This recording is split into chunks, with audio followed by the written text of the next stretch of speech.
Assalamualaikum warahmatullahi wabarakatuh. Mimin lanjutkan lagi cerita Raja Kegelapan Cipei-nya. Tapi seperti biasa, sebelum dilanjut, bantu tekan tombol like dan berkomentar juga Tuan Rena. Gas. Bab 1503 ini salahku. Siapa kamu? Bersamaan dengan teriakan itu, sekelompok ninja lainnya bergegas keluar. Ninja-ninja ini jelas jauh lebih kuat momentumnya daripada yang tadi. Mereka Chunin, ketika Oda Miki melihat para ninja itu. Meskipun dia tahu Ji Fei tidak takut, dia tetap buru-buru memperkenalkan mereka dengan suara pelan. Tatapan mata Ji Fei menyapu wajah orang-orang ini, seolah-olah ia sedang melihat sekelompok orang mati. Hal ini sangat membuat Chunin kesal. Mereka sudah sangat marah karena berani membuat masalah di keluarga Kawashima dan bahkan membunuh begitu banyak orang. Sekarang mereka masih diabaikan, yang membuat mereka semakin marah. Baka, seorang Chunin mengumpat dengan marah dan mengayunkan pisau di tangannya ke udara 2 kali, mencoba meningkatkan momentumnya, tetapi Ji Fei tidak bergerak sama sekali, seolah-olah dia tidak melihatnya. Peristiwa ini sangat mengejutkannya hingga tubuhnya bergetar dan dia menghilang begitu saja. Detik berikutnya, saat ia muncul di hadapan Ji Fei, pisau di tangannya hanya berjarak kurang dari 3 cm dari wajah Ji Fei, tetapi pisaunya seakan memotong baja keras dan tidak dapat bergerak maju seinci pun. Sang Chunin menunjukkan keterkejutan di wajahnya, dan di bawah tekanan itu, ia semakin marah. Ia sangat enggan, ia menarik napas dalam-dalam dan ingin melangkah maju, tetapi ia tidak bisa bergerak maju sama sekali. Ji Fei perlahan mengangkat tangan kanannya, dan di bawah tatapan Chunin, ia perlahan menggenggam pisaunya, lalu mengerahkan sedikit tenaga, seperti mematahkan biskuit renyah. Dengan sekali hentakan, seluruh pisau langsung hancur berkeping-keping, tetapi tidak langsung jatuh ke tanah.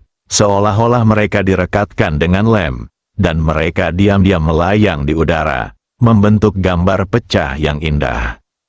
Meskipun indah, hal itu membuat orang lebih gugup.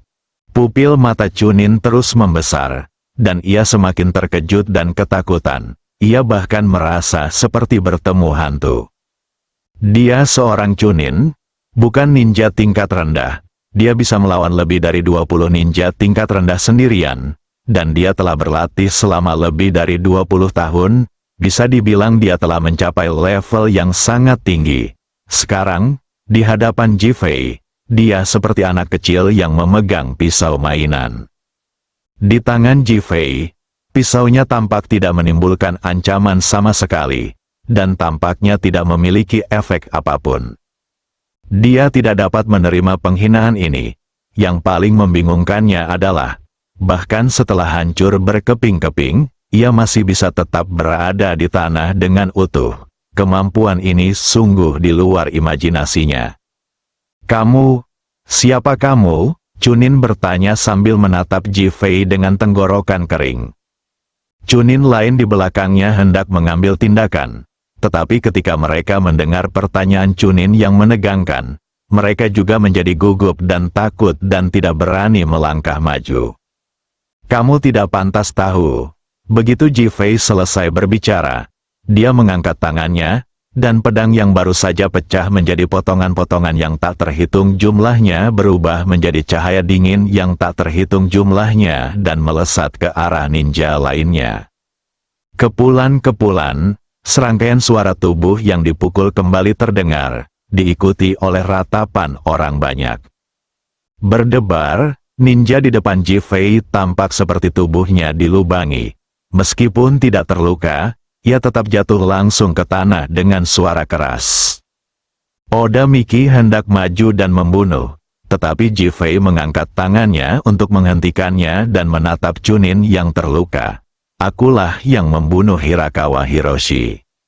Ledakan, orang-orang yang tadinya terluka dan ingin melawan, tiba-tiba menjadi terpaku mendengar kata-kata itu, dengan ketakutan di mata mereka, ketakutan akan kematian.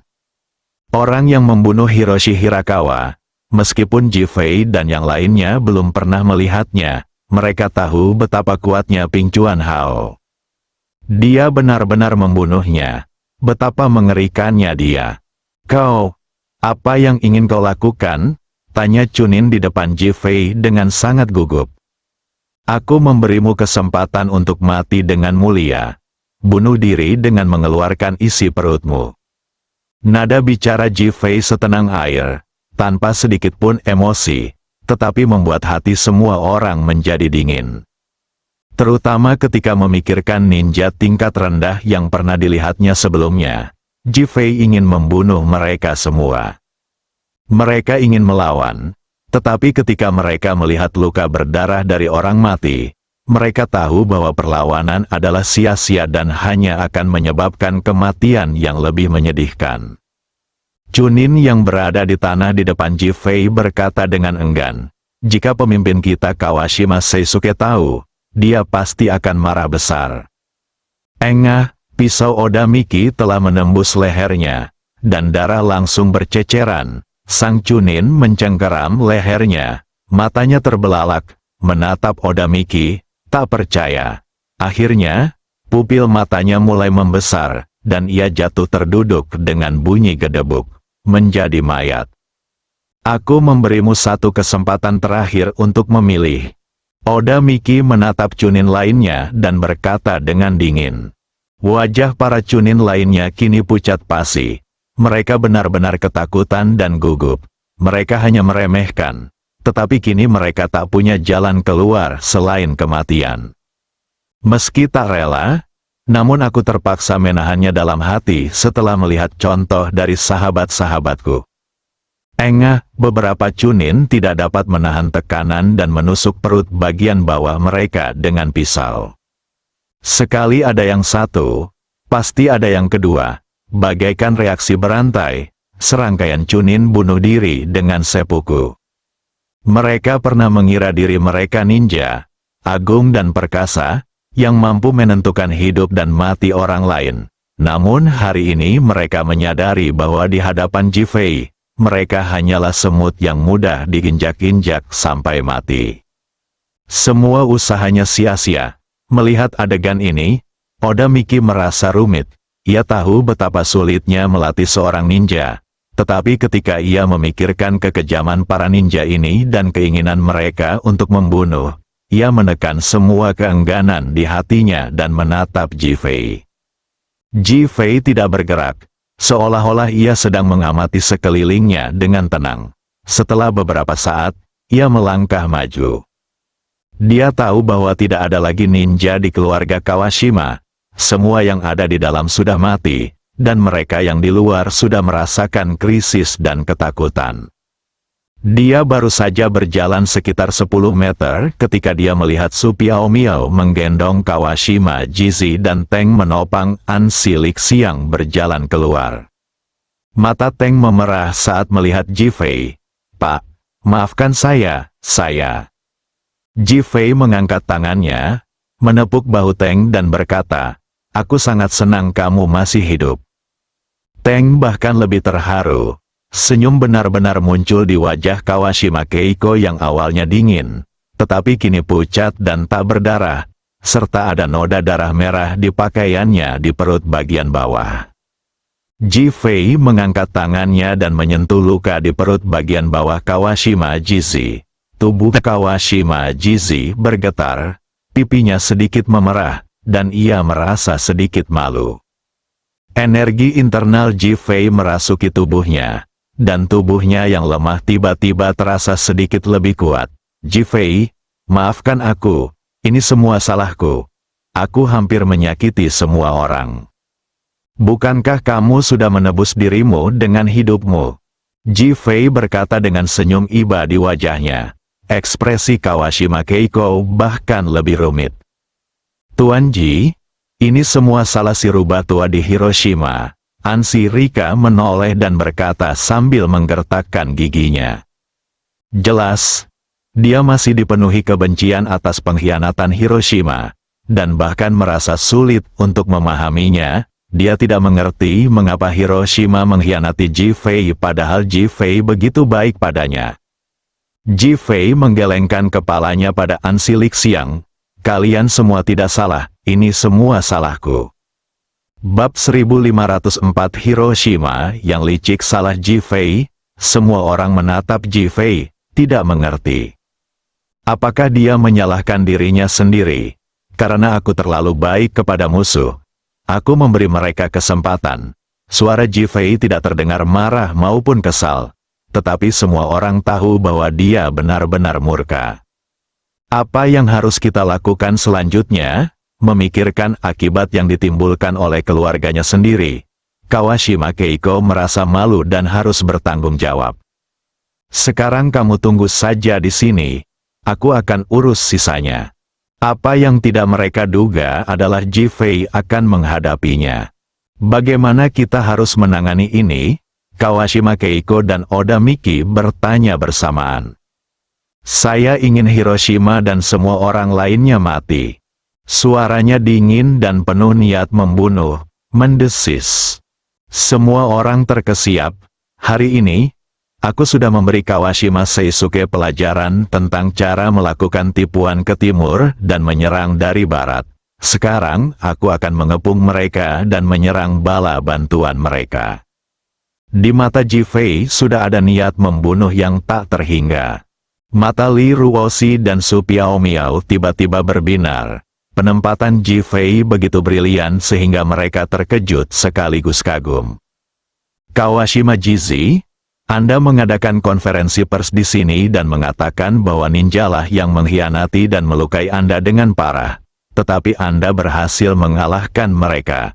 Setelah kegagalan mereka bunuh diri dengan mengeluarkan isi perut mereka. Ji Fei terus dikerahkan. Kawashima Jizi langsung mengangguk setuju. Ji Fei menatap Teng, Su Piaomiao, dan Li Ruoshi. Kalian dan Huo Lei tinggal di sini dan tunggu aku kembali. Beberapa orang mengangguk. Ji Fei berbalik dan menghilang di kegelapan malam. Kawashima Jizi segera menelepon untuk mulai membuat pengaturan dan meminta seseorang untuk memberitahu wartawan agar datang dan melaporkan.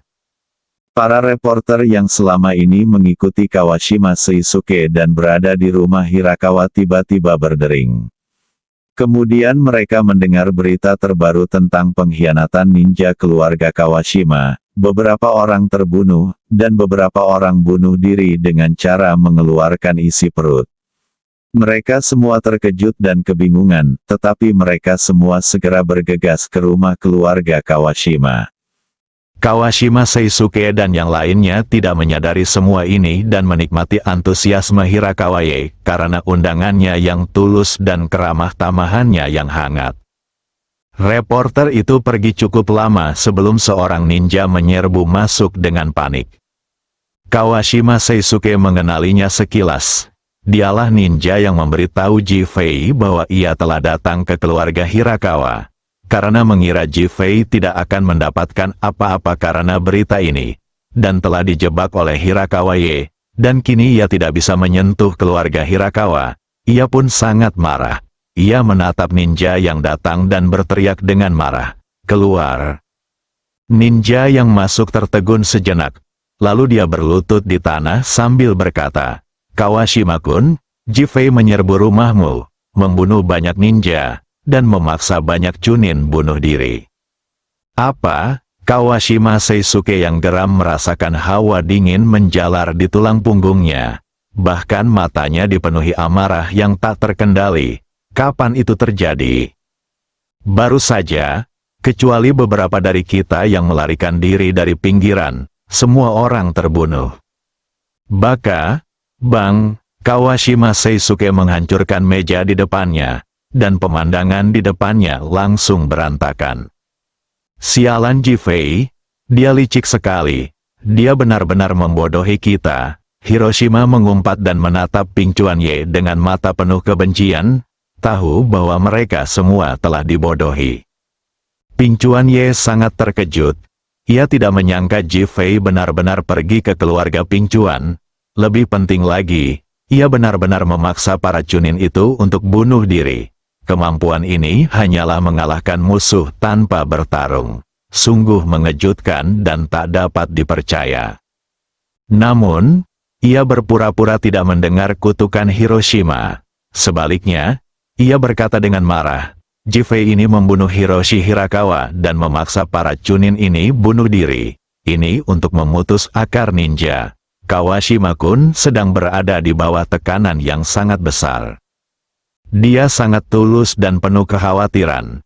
Seolah-olah dia benar-benar memikirkan Kawashima dan bahkan ingin berbagi kekhawatirannya dengannya.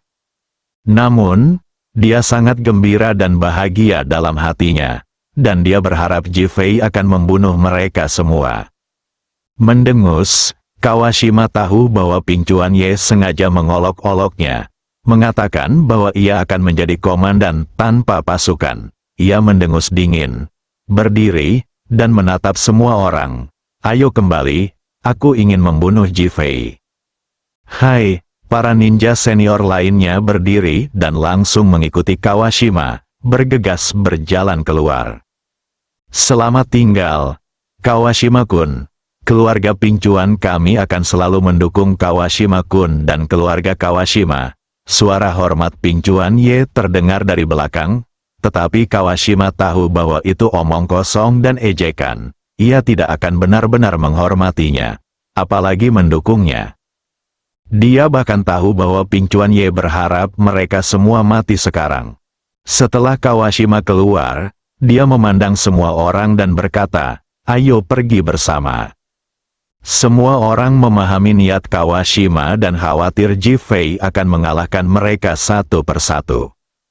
Hiroshima memandang Kawashima Seisuke dan berkata, Jifei di depan kita telah sangat mengganggu keamanan publik negara yang kita.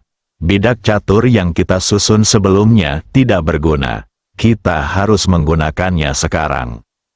Kawashima Senji tahu apa yang dimaksud Hiroshima.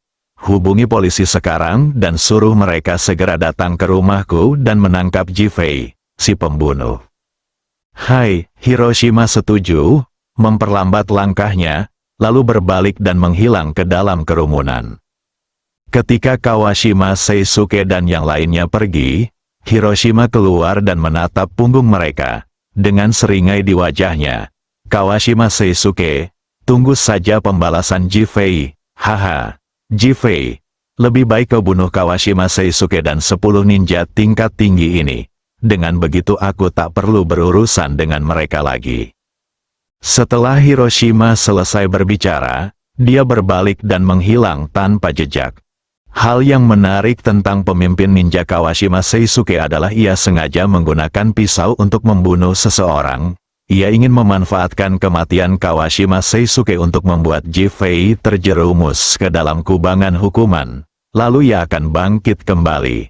Pada saat itu, para ninja akan menjadi ninja di bawah kendalinya. Adapun 10 ninja senior lainnya, mereka hanya ingin menggunakan bantuan Jifei untuk membunuh mereka. Sangat disayangkan bahwa Kawashima Seisuke tidak tahu apa-apa tentang hal itu, dan tidak memahami niat Hiroshima, dan bahkan tidak menyadari bahwa dia sedang digunakan. Ketika Kawashima Seisuke membayangkan ninja keluarganya terbunuh, ia tentu saja khawatir akan keselamatan keluarganya, jadi ia bergegas pergi. Meskipun ia tidak mengemudi, kecepatannya tidak lebih lambat daripada mengemudi. 10 ninja senior lainnya tidak berani bertanya kepada Kawashima Seisuke. Melihatnya cemas, mereka hanya bisa mempercepat langkah dan mengikutinya dari dekat. Sekitar 3 kilometer dari villa keluarga Kawashima, terdapat sebuah bukit yang tidak diketahui. Bukitnya tidak besar, tetapi jalan di sini membentuk jalan pegunungan kecil yang berkelok-kelok, yang tujuannya adalah untuk menambah kesan romantis di Villa Sakurayuan tempat keluarga Kawashima tinggal. Ketika mereka berjalan mendekati bukit itu, tiba-tiba dari puncak gunung itu muncullah momentum yang dahsyat, bagaikan awan-awan di langit yang bergulung-gulung ke arah mereka, atau lebih tepatnya seperti ombak besar yang menghantam ke arah mereka. Wajah 11 orang menunjukkan kewaspadaan dan ketegangan pada saat yang sama. Bersambung.